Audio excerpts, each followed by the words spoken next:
দর্শক আমন্ত্রণ যমুনার বিশেষ আয়োজন ডক্টর অনকন অনুষ্ঠানে। আপনাদের স্বাস্থ্য বিষয়ক নানা প্রশ্ন আর সেসবের তাৎক্ষণিক সমাধান নিয়ে আমাদের এই আয়োজন। আমাদের এই আয়োজনে থাকছেন দেশ বরেণ্য আর আধুনিক চিকিৎসা বিজ্ঞানের দক্ষ চিকিৎসকরা। এই পর্যায়ে আজ আমাদের আলোচনার বিষয় শিশুর জ্বর ও চিকিৎসা। আলোচনার জন্য আমাদের সঙ্গে অতিথি হিসেবে আছেন অধ্যাপক ডাক্তার সায়েদা আনোয়ার, শিশু বিভাগ, আদ্দিন মেডিকেল কলেজ হাসপাতাল। অনুষ্ঠানের পরামর্শ পেতে আপনারা ফোন করুন 0298240552 এই নম্বরে। পুরো অনুষ্ঠান জুড়ে সাথে আছে আমি ডাক্তার আবু সাইদ শিমুল। দর্শক, আমরা খুবই আনন্দিত যে আমরা অধ্যাপক ডক্টর সায়েদা আনোয়ার ম্যাডামকে আমাদের সাথে পেয়েছি। উনি দীর্ঘদিন কিন্তু ঢাকা মেডিকেল কলেজের শিশু বিভাগের বিভাগীয় প্রধান হিসেবে ছিলেন। তারপরে উনি আদ্দিন ওমেন্স মেডিকেল কলেজে যুক্ত হয়েছেন। ওনার দীর্ঘদিনের যে অভিজ্ঞতা তা থেকে আমরা জানবো শিশুর যে জ্বর কেন হচ্ছে, কারণ এই সময় আমরা দেখতে পাচ্ছি শিশুর নানা ধরনের জ্বর হচ্ছে। আমরা জানি যে ডেঙ্গু শিশুদের আক্রান্ত করেছিল একটু শেষের দিকে, তবুও কিন্তু এখনও ডেঙ্গুর প্রকোপটা রয়ে গিয়েছে। টাইফয়েড হতে পারে, বিভিন্ন ধরনের ভাইরাস জ্বরও কিন্তু শিশুরা আক্রান্ত হচ্ছে। জ্বরগুলি কেন হয়, তার চিকিৎসাকেই, ঘরোয়া চিকিৎসাকেই, সব বিষয় নিয়ে আলাপ করতে আমাদের সাথে অতিথি হিসেবে আছেন অধ্যাপক ডক্টর সায়েদা আনোয়ার। আপনাকে স্বাগত আমাদের অনুষ্ঠানে। আপনাকেও ধন্যবাদ, যমুনা টিভিকেও ধন্যবাদ আমাকে ডাকার জন্য। এই সময় আমরা দেখতে পাচ্ছি শিশুদের অনেকেই জ্বরে আক্রান্ত হচ্ছেন, কারো হয়তো অল্প অল্প জ্বর, কারো তীব্র জ্বর হচ্ছে। এই সময় শিশুদের জ্বর কি কি কারণে হতে পারে? আসলে এই সময়ে শিশুদের জ্বর মেনলি হচ্ছে ভাইরাল ফিভার। ভাইরাসের জন্যই অনেক জ্বর হয়, এবং জ্বরটা একটা লক্ষণ মাত্র। জ্বরের কিন্তু অনেক কারণ আছে, যেমন ভাইরাস একটা কারণ, ব্যাকটেরিয়াল ইনফেকশন একটা কারণ, তারপরে হচ্ছে আপনার ডেঙ্গু এক ধরনের ভাইরাস রোগ। এই ধরনের কতগুলি ভাইরাস জনিত রোগ, করোনা ভাইরাস, তারপরে অনেক ভাইরাস এসছে, এখন জিকা ভাইরাসও এসছে।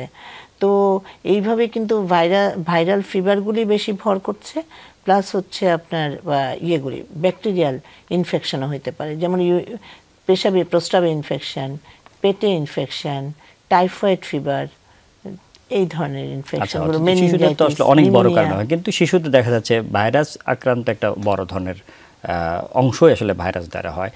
ভাইরাস জ্বর হলে আসলে লক্ষণগুলি, একটা তো জ্বর রয়েছে, ধরেন কারো টাইফয়েড হলো, কারো জন্ডিস হলো, কারো ডেঙ্গু হলো, তার সাথে একেবারেই যে আমরা ভাইরাস জ্বর বলছি তা থেকে মা বাবারা সাধারণভাবে কীভাবে আলাদা করবেন? আসলে ভাইরাস জ্বর যেটা, সেটাতে জ্বর অতিরিক্ত পরিমাণে হয় না। যেমন কম কম পরিমাণে একটু গা ম্যাজ করে, মাথা ব্যথা করে, তারপরে নাক দিয়ে একটু পানি পড়া, নাক বন্ধ হয়ে থাকা, গলা ব্যথা করা, তারপরে হচ্ছে একটু কাশি হওয়া, ড্রাই কফ, এই ধরনের হতে পারে। আর এটা হচ্ছে 5-7 দিনের মধ্যে কিন্তু জ্বরটা কমে যাচ্ছে এবং ঠিক হয়ে যাচ্ছে।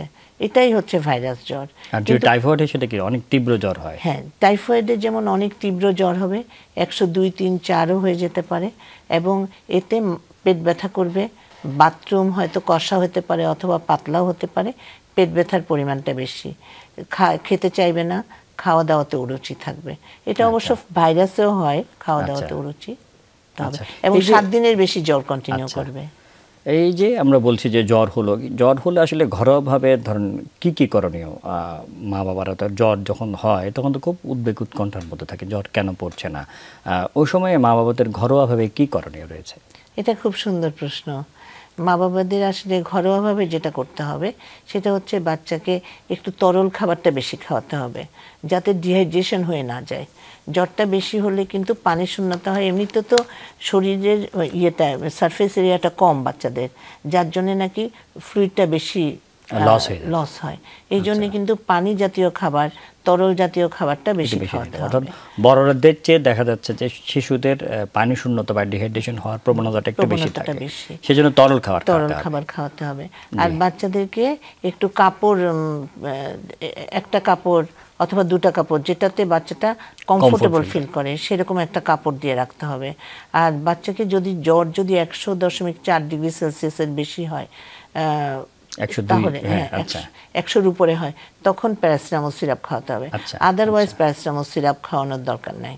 কারণ অনেক মা বাবারা আছে, আমরা দেখছি যে একজন তো প্যারাসিটামল সিরাপ 2 ঘন্টা পর পর, 1 ঘন্টা পর পর খাওয়ায়, বাচ্চার লিভার ড্যামেজ করে বাচ্চা মারা যাচ্ছে। এরকম এসছে আমার কাছে, একটা বাচ্চা এসেছিল। তো তার জন্য আমি সবসময় বলি যে 100-র উপরে উঠলে জ্বর, 100-র নিচে নামলে জ্বর না। তাহলে 100-র উপরে উঠলে আপনার থার্মোমিটার দিয়ে মেপে দেখেন এবং জ্বর যদি 100-র উপরে হয় তখন প্যারাসিটামল সিরাপটা খাওয়ান। এই প্রসঙ্গ যখন উঠলোই আসলে এটা ছাড়াও আমি অন্যভাবে বলছি আর কি, প্রায় সময় এরকম দেখা যায় যে মা বাবারা এসে বলেন যে বাচ্চার জ্বর, জিজ্ঞেস করি যে কতদিন ধরে জ্বর, বলে 3 মাস, কেউ বলে 6 মাস। তখন আমার প্রশ্ন হয় যে আপনার বাসায় কি থার্মোমিটার আছে? বলে না, বাচ্চার মাথা গরম থাকে। আসলে এটা যদি একটু আমাদের দর্শকদের বলতেন, বা প্রায় সময় এসে বলে যে বাচ্চার ধরে দেখলাম বাচ্চার মাথা গরম। হ্যাঁ, এটা সবসময় আমাদের কাছে আসে এরকম। যেমন ধরেন এই যে মাথা গরম, শরীর গরম, এই যে বলে যে, তাহলে কিন্তু বাচ্চাদের মেটাবলিক অ্যাক্টিভিটি তো বেশি থাকে, বাচ্চাদের ব্লাড সাপ্লাই বেশি থাকে, বাচ্চাদের স্বাভাবিকভাবে নিয়মেই এমনিতে মাথা একটু গরম থাকে, থার্মোমিটার দিয়ে মেপে আসলে জ্বর না, থার্মোমিটার দিয়ে মাপলেই যদি জ্বর হয় তখন ওষুধ। আচ্ছা, ওই যে ওষুধ খাওয়ানোর বিষয়টা, অনেকে তো মুখে সিরাপ খান বা ট্যাবলেট খান, অনেকে আবার মলদারে সাপোজিটরি দেন। কখন মলদারে সাপোজিটরি দিবে, কখন সিরাপ খাবে, আবার গ্যাপ কতক্ষণ থাকবে, এই সব বিষয় নিয়ে মা বাবাদের আসলে কথা রয়েছে। এই সব বিষয় নিয়ে আমরা আলাপ করবো একটি বিরতির পর। দর্শক, অনুষ্ঠানে এই পর্যায়ে নিয়ে নিচ্ছে একটা ছোট্ট বিরতি, সাথেই থাকুন। বিরতির পর ডক্টর সলভ কল অনুষ্ঠানে আপনাদেরকে আবারও স্বাগত জানাচ্ছি। আজকে আমাদের সাথে অতিথি হিসেবে আছেন অধ্যাপক ডাক্তার সাইদা আনোয়ার, এবং আমরা আলাপ করছি শিশুর জ্বর ও চিকিৎসা নিয়ে। ম্যাডাম আপনি খুব সুন্দরভাবে বলছিলেন যে জ্বর অনেক কারণে হয়, ভাইরাসের কারণে জ্বর হয়, টাইফয়েডের কারণে জ্বর হয়। এই যে জ্বরের সময় আমরা যে প্যারাসিটামল খাওয়াই, বিভিন্ন কোম্পানির হতে পারে, অনেকে সিরাপ খাওয়ায়, ট্যাবলেট খাওয়ায়, আবার অনেকে জ্বর যখন বেশি হয়ে যায় তখন সাপোজিটরি দিতে পারে। কখন আসলে সিরাপ বা ট্যাবলেট খাওয়াবে, কখন মলদারে সাপোজিটরি দেবে? এটা আসলে একই জিনিস, দুইটা তিনটাই একই জিনিস। যখন মারা বলে যে যখন জ্বর বেশি হয়ে যায় তখন সাপোজিটরি দেয়, কিন্তু আসলে বাচ্চার যখন বমি করে তখন আমরা বলি যে সাপোজিটরি দিয়ে দেন। আর যদি বাচ্চা বমি না করে, বাচ্চা খেতে পারে, নিয়ে নিতে পারে, তখন আমরা বলি। সবই কিন্তু 30 মিনিটের মধ্যে। একটা প্রবণতা রয়েছে যে 102 হলে বা 103 হলে সাপোজিটরি দিতে হবে, এটা আসলে সঠিক না। খুব সুন্দরভাবে আসলে উত্তরটা দিয়েছেন, কারণ আমরাও দেখেছি পৃথিবীর কোনো গাইডলাইন, এটা আমাদের যুগ যুগ ধরে আসলে চলে আসে, পৃথিবীর কোনো গাইডলাইনে বলা হয়নি যে 102 হলে আপনি সাপোজিটরি দিবেন। এবং দেখা যাচ্ছে যে যেহেতু মুখে খাওয়ার ওষুধ দিলে কিন্তু এটা লংজিভিটি আসলে একটু বেশি থাকে। সবাইকে, দর্শকদের আমরা বলতে চাই যে যেসব বাচ্চা খেতে পারবে না মুখে, তাদের জন্য আসলে শুধুমাত্র সাপোজিটরি। আর অন্য আপনি জ্বর 103 হোক, 104 হোক, তাহলেও আপনি কিন্তু মুখে খাওয়ার ট্যাবলেট বা সিরাপ দিতে পারবেন। কতক্ষণ পর দেবেন? কারণ মা বাবারা দেখেন যে সিরাপ দিল, জ্বর কমছে না, আবার দিতে চায়। আসলে মিনিমাম গ্যাপ কত হওয়া উচিত? সেটা খুব সুন্দর কোশ্চেন। এটাতে আমি কিন্তু খুব প্রবলেমে পড়েছিলাম যে অনেক মারা এসে 2 ঘন্টা পর পরও খাওয়াচ্ছে, 1 ঘন্টা পর পরও খাওয়াচ্ছে। এটা আসলে মিনিমাম 4 ঘন্টা হওয়া উচিত, 4 ঘন্টার কম হওয়া উচিত না। কারণ আমরা বলি যে যদি আপনি জ্বরের ওষুধ খাওয়ানো, যদি বাচ্চার জ্বর বাড়তে পারে, 102, 103 হতে পারে, তখন আপনি গাটা মুছে দিবেন, স্পঞ্জ করে দিবেন কুসুম গরম পানি অথবা নর্মাল বডি টেম্পারেচারের, অতিরিক্ত ঠান্ডা না, টেম্পারেচার দিয়ে আপনি কাপড় দিয়ে মুছাই দিতে পারেন শরীরটা, তখন কিন্তু জ্বরটা অনেকাংশে একটু। অর্থাৎ জ্বরটা আমরা বলি একটা উপসর্গ, সেটা তো নিজে কোনো আসলে রোগ না, এবং শরীর থেকে তার ডিফেন্স মেকানিজমে কিছু কেমিক্যাল বের হয়, তাহলে তো জ্বর হয়। জ্বরটা নামিয়ে দিতে হবে, না নামলেও অনেক বড় ক্ষতি হয়ে যাবে, তা তো না। এবং আপনি যেটা বললেন যে এই সময় কুসুম গরম পানি দিয়ে, এইটাই একটা যদি একটু আমাদের ক্লিয়ার করতেন। অনেকেই দেখা যাচ্ছে মাথায় পানি ঢালছে, ঠান্ডা পানি ঢালছেন, অনেকে গোসলও করে দেয়। এই বিষয়টা আবার অনেক ডাক্তার বলতেন না কুসুম গরম পানি দেবে, কোনটা আসলে সঠিক? এটা তো বলা খুবই ডিফিকাল্ট, কিন্তু আমরা সবসময় বলি কুসুম গরম পানি দিয়ে, মানে বেশি গরমও না, একদম মানে অতিরিক্ত ঠান্ডাও না, নর্মাল বডি টেম্পারেচারের পানি দিয়ে করালেই আসলে শরীরটা স্পঞ্জ করায় দিলে অনেকাংশে ভালো হয়। এতে কিন্তু মাথায় পানি দেওয়ার নিয়মটা আসলে, অর্থাৎ জ্বর যে শুধু মাথায় ওঠে তা তো না, যত সারা শরীরে থাকে। আমরা হয়তো দেখে হয়তো কেউ মাথায় হাত দিয়ে বলছে যে না জ্বর আছে, কিন্তু তার তো জ্বর সারা শরীরেই থাকে। কিন্তু ওই যে বললেন যে জ্বর কেন হচ্ছে সেটার কারণটা বের করে, সেই কারণটা আমাদের, কারো যদি ধরেন ডেঙ্গু হয়, ডেঙ্গুর চিকিৎসা করতে হবে, কারো যদি টাইফয়েড হয় অ্যান্টিবায়োটিক দিতে হবে, সেই কারণটা দূরীভূত না হলে তো জ্বর আসলে আসবে। আর জ্বরটা একটা ভালো জিনিস, জ্বরটা হচ্ছে রিঅ্যাকশনে যে একটা বাচ্চার যে প্রতিরোধ ক্ষমতা, সেটা এক্সপ্রেস করছে। হ্যাঁ, এটা খুব সুন্দর বলেছেন। এই সময় যে একটা তো আমরা জ্বরের জন্য আপনি বলেছেন যে বিভিন্ন কোম্পানির প্যারাসিটামল খাবো, খাবার দাবার কেমন হওয়া উচিত শিশুদের? জ্বর হলে অনেক মা বাবা জিজ্ঞেস করেন, আমরা ছোটবেলায় দেখেছি যে সুজি খাওয়াতে, বার্লি খাওয়াতে আমাদের, হ্যাঁ আসলে অনেকে জাউ ভাত খাওয়ান, আসলে কি কি খাবার হওয়া উচিত এই সময়? আসলে একটু তরল খাবার খাওয়ানোই ভালো। তরল খাবার খাওয়ালে বাচ্চাটার ডিহাইড্রেশনও কন্ট্রোল হয়, বাচ্চাটা খেতেও পারে।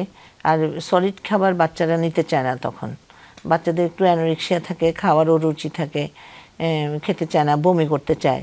ওই জন্য যখন জ্বরটা কমে তখন একটু তরল খাবার দিলে একটু পরপর, সেটাই ভালো। আর একটু ফ্রুট জুস, যেমন তাজা ফলের রসটা দেওয়া, কমলার রস, মালটার রস, একটু ভারী পেটটা ভরা থাকলে ওইটা দেওয়া। আচ্ছা, পানি খাওয়া নিয়ে অনেকের প্রশ্ন করেছেন, কতটুকু পানি খাওয়াবে আসলে বাচ্চাকে, এটা জিজ্ঞেস করেন যে আমার বাচ্চাকে কতটুকু পানি খাওয়াবো, এমন কোনো কিছু রয়েছে কিনা? না, এটা কোনো, তবে বেশি পানি খাওয়ানো তো উচিত না, বেশি পানি খাওয়ানো যাবে না। কিন্তু বাচ্চাকে 1000 ml পর্যন্ত পার ডে, 1000 থেকে 1200 ml পার ডে বাচ্চাকে খাওয়ানো যায়। এটা বয়স অনুপাতে নির্ভর করে কতটুক পানি খাওয়াবে।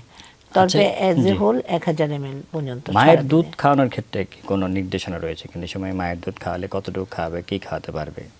না, এটা তো কোনো নির্দেশনা নাই। আচ্ছা, এটা তো যখন ডিমান্ড ফিডিং, আচ্ছা, এটা যতক্ষণ খাবে ও ততক্ষণই খাবে। আচ্ছা, এই মায়ের প্রসঙ্গ যখন উঠলো, মায়ের যদি জ্বর হয়, সেই জ্বর কি বাচ্চার হতে পারে কিনা, এবং মায়ের জ্বর হলে তার কোনো বিধিনিষেধ রয়েছে কিনা বাচ্চাকে বুকের দুধ খাওয়ানোর জন্য? শিশুর অসুস্থতা হলে মায়ের খাবার কী হবে, এই সব বিষয় নিয়ে আমরা আলাপ করবো একটি বিরতির পর। শুধু দর্শক, অনুষ্ঠানে এই পর্যায়ে নিয়ে নিচ্ছে একটা ছোট্ট বিরতি, সাথেই থাকুন।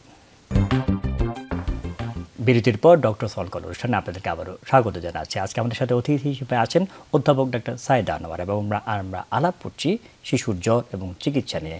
আমরা খুব সুন্দরভাবে অধ্যাপক ডাক্তার সাইদা আনোয়ার বলছিলেন যে এই সময়ে বেশিরভাগ জ্বরটাই কিন্তু ভাইরাস জ্বর, এবং এই সময়ে কি কি করণীয়, কিভাবে প্যারাসিটামল খাওয়াতে হবে।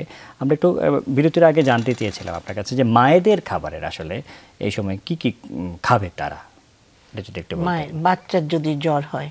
আসলে শিশুর জ্বরের সাথে মায়ের খাওয়ার সাথে কোনো রিলেশন নাই। মা সব কিছুই খেতে পারবে, তবে মা যদি যেই শিশু বুকের দুধ খায় তাকে ঘন ঘন বুকের দুধ দিতে হবে, কারণ মায়ের দুধ না দিলে ওই শিশু ডিহাইড্রেশনে ভুগতে পারে এবং বাচ্চা অপুষ্টি হয়ে যেতে পারে আলটিমেটলি।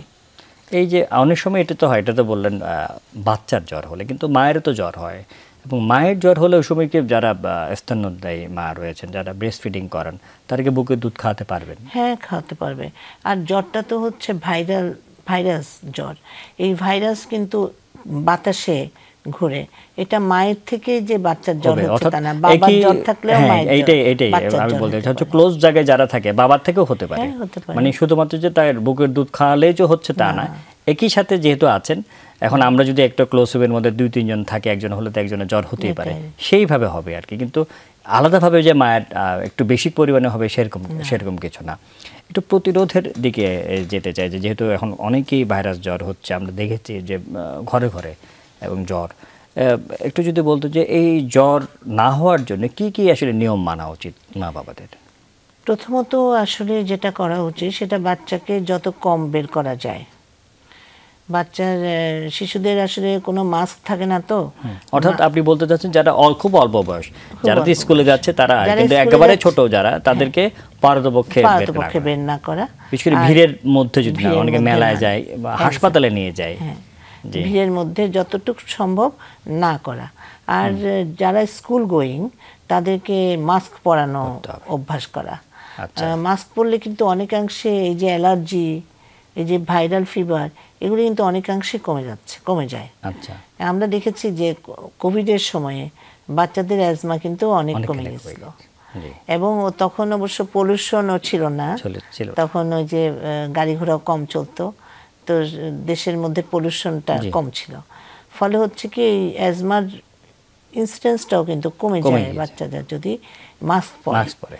হ্যাঁ, তার উপরে হচ্ছে বাচ্চাদেরকে বেশি অতিরিক্ত কাপড় চোপড় না পরায় একটু ঢিলাঢালা কাপড় চোপড় পরানো, যাতে বাচ্চারা না ঘামে, এরকম কাপড় চোপড় পরানো। আচ্ছা, এই যে এটা ভাইরাস জ্বরের কথা বললেন, এই যে ভাইরাস জ্বরের কি কোনো টিকা রয়েছে কিনা? হ্যাঁ, ভাইরাস জ্বরের টিকা আছে। আমরা সকল ভাইরাসের নাই, কিন্তু যেটা ইনফ্লুয়েঞ্জা যেটা বলে সেটা ইনফ্লুয়েঞ্জা ভাইরাসের টিকা আছে, তবে ইনফ্লুয়েঞ্জা সব স্ট্রেনের যে টিকা আছে তা না, কয়েকটা তো স্ট্রেন কিছু কিছু ক্ষেত্রে তাহলে এই যে টিকা দিলে কিছুটা আসলে আমরা বলবো যে রোগ প্রতিরোধ কিছুটা সম্ভব রোধ হয়। করা এই যায়। টিকাটা আসলে কত মাস বয়স থেকে বা কতটা দেয়া হয়? এটা 3 বছর, এটা আসলে অনেক বয়স পর্যন্ত দেওয়া যায়, বড়দেরও দেওয়া যায়, প্লাস হচ্ছে 1 বছর পর থেকেই দেওয়া যায়। আচ্ছা, 1 বছর পর থেকেই দেওয়া যায়। এটা প্রতি বছরে একটা একটা করে, প্রথম অবস্থায় দিলে প্রথম 2 মাসে 2টা দিয়ে তারপর থেকে একটা করে, প্রতি বছর একটা করে দিতে হবে। এই যে আমরা একটা বড় অংশ তো এখন ভাইরাস জ্বর ছাড়াও দেখা যাচ্ছে অনেকেরই অন্য ধরনের ভাইরাস, বিশেষ করে মামস দেখা যায় যে ফুলে যাওয়া। এই মামস হলে আসলে কি করে এটা যদি একটু বলতেন, কারণ স্কুল গোয়িংদের মধ্যে আমরা দেখতে পাচ্ছি। জি হ্যাঁ, মামসও একটা ভাইরাস। জি। এটা মুখ ফুলে যাচ্ছে, আপনি তো বললেনই, জি। মুখ ফুলে যায়, তারপরে গলা ব্যথা করে, জি। এবং মুখে যেমন মামস হলে যেটা করতে হবে, জ্বরও আসে। জি। মামস কিন্তু দেখতে ফুলে যাচ্ছে, কিন্তু ওটা হয়তো সেলফ লিমিটিং 5-7 দিনে চলেও যায়, কিন্তু ব্যাপারটা তো তা না। ব্যাপারটা হচ্ছে ওটার যে কমপ্লিকেশন, জটিলতা, এটা খুব ইম্পর্টেন্ট। জটিলতাগুলো একটু যদি বলতেন। জটিলতা যেমন প্যানক্রিয়াটাইটিস, প্যানক্রিয়াসকে ধরে, পেটের মধ্যে প্যানক্রিয়াটাইটিস হচ্ছে, তারপরে হচ্ছে অর্কাইটিস হচ্ছে, বিভিন্ন ধরনের জটিলতা যেহেতু হয়, এটা আমরা বলবো যত দ্রুত সম্ভব খুবই জটিল চিকিৎসা করা এবং স্টেজই হয়ে যায়। বাচ্চা মানে না, বাচ্চা না হওয়ার যে অন্ডকোষগুলিকে একদম যে বন্ধাত্ব যেটা বলছে, পুরুষদের বন্ধাত্ব আলটিমেটলি বড় হলে এটা সঠিক সময়ে চিকিৎসা করতে হবে। আমরা অনুষ্ঠান একদম শেষ পর্যায়ে চলে এসেছি। অধ্যাপক ডক্টর সায়েদা আনোয়ার, এতক্ষণ আমাদের সাথে থাকার জন্য আপনাকে অসংখ্য ধন্যবাদ। আপনাকেও ধন্যবাদ, যমুনা টিভিকেও ধন্যবাদ। জি, দর্শক যেমনটা আসলে শুনছিলেন ম্যাডাম, অনেকগুলো আসলে করণীয় কথা বললেন, যে নিয়ম মেনে চলা, নিয়মিত হাত ধোয়া, মাস্ক পরা, আমরা বলেছি পুষ্টিকর খাবার খাওয়া এবং পরিচ্ছন্ন থাকা, রেগুলার আমরা বলছি গোসল করানো, এবং নবজাতক বা 2 বছর বয়স পর্যন্ত বাচ্চাদের বুকের দুধটা খাওয়ানো, এবং নিয়মিত টিকা দেয়া। আমরা সরকারের যেই টিকাগুলি রয়েছে সেই টিকাগুলো দিলেও কিন্তু অনেকখানি জ্বরের যে কারণগুলো রয়েছে, নিউমোনিয়া সহ, সেগুলো একটু দূর করতে পারবো।